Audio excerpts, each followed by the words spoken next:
అండి, good morning. ఈరోజు కొత్తిమీర పుదీనా చట్నీ చింతకాయ తొక్కు వేసి ఎలా చేయాలో చూద్దాం. దీనికి పచ్చిమిరపకాయ 15 తీసుకున్నాను, ముక్కలుగా కట్ చేసుకొని వేసుకోవాలి. ఎందుకంటే ఇవి ఇలాగే డైరెక్ట్ వేసామనుకోండి పేలి మన మొహం మీద పడిపోతాయి. అందుకని దీనికి ఒక గంట ఆయిల్ కూడా యాడ్ చేసుకొని ఇలా కొంచెం వేగిన తర్వాత 2 టొమాటోలు కూడా కట్ చేసుకొని వాటిని కూడా వేసుకోవాలి.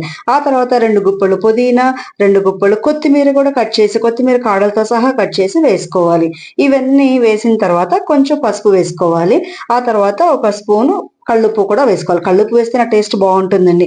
దీనిలో ఇంకా వాటర్ వచ్చింది కదా, ఆ వాటర్ అంతా ఎగిరే వరకు ఇలా ఇలా అయ్యే వరకు ఉంచాలి. ఆ తర్వాత మిక్సీ జార్ తీసుకొని దానిలో వెల్లుల్లిపాయలు వేసుకొని కొంచెం జీలకర్ర వేసుకొని చింతకాయ తొక్కు వేసుకొని చక్కగా వీటి ముందు మిక్సీ పట్టుకొని ఆ తర్వాత మిగతా వాటిని అన్నిటిని కూడా వేసి మిక్సీ తిప్పి ఇలా తాలింపు వేసుకోవాలి. కరివేపాకు, ఆవాలు, జీలకర్ర, పప్పులు వేసి తాలింపు వేసుకోవాలి. ఇలా తాలింపు వేసుకొని ఇంగువ కూడా వేసుకొని ఇంకా బాగుంటుందండి. పచ్చడేసి తిప్పేయండి. ఆ తర్వాత అన్నం పెట్టుకొని వేడివేడి అన్నంలో నెయ్యి వేసుకొని ఆమ్లెట్ పెట్టుకొని తింటే ఉంటుందండి. అదిరిపోతుంది.